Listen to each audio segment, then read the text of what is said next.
심할 때는 사망을 하게 돼요. 위험하네. 그래서 실제 연구에서는 수술 후에 최대 14.4% 환자가 감염, 재수술, 사망을 포함한 주요 합병증을 경험합니다. 감염으로 인해서 백혈을 절단하게 되는 그런 사례도 굉장히 계속 증가하고 있다는 연구도 많고요.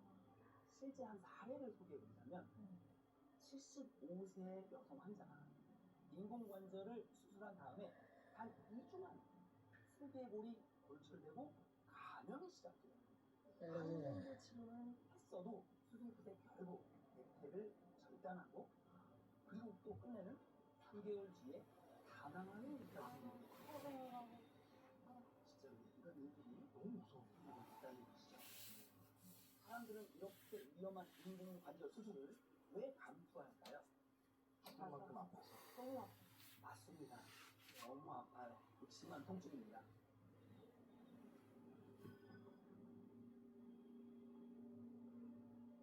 여기서 제일 중요한 사실이 하나 있는데요.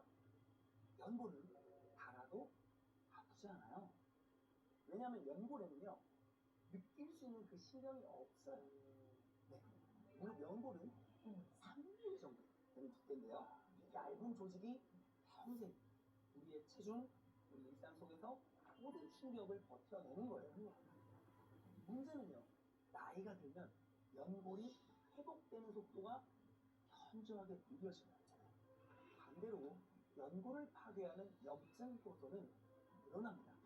연골은 계속해서 나이 들수록 얇아지고 모두 닳아서 사라집니다. 그때부터는 완충 작용을 하는 쿠션이 없어서 뼈가 부딪히는 거죠. 아이고. 그때부터 극심한 통증이 시작됩니다. 뼈끼리 마찰로 인해 자극과 염증 반응이 동시에 일어나면서 관절은 움직일 때마다 스스로를 망가뜨리는 것이죠. 아이고. 걸을 때마다, 앉을 때마다, 그리고 누워있을 때도 아파요. 가만히 있어. 계속 아픈 건 계속. 맞습니다. 잠을 빼앗고 일상을 무너뜨리고 결국 모든 위험을 감수하게 만들 만큼 강력한 거죠.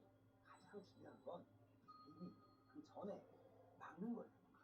예방. 그러네. 거기까지 안 가는 게 제일 중요하겠네. 그 전에 이제 딱 그 오늘 탈피가 비슷하네요. 바꿀 것인가 지켜낼 것인가. 우리는 몸이 망가지기 전에 연골을 지키고 되살릴 수 있는 이 방법들을 좀 배우고 알아야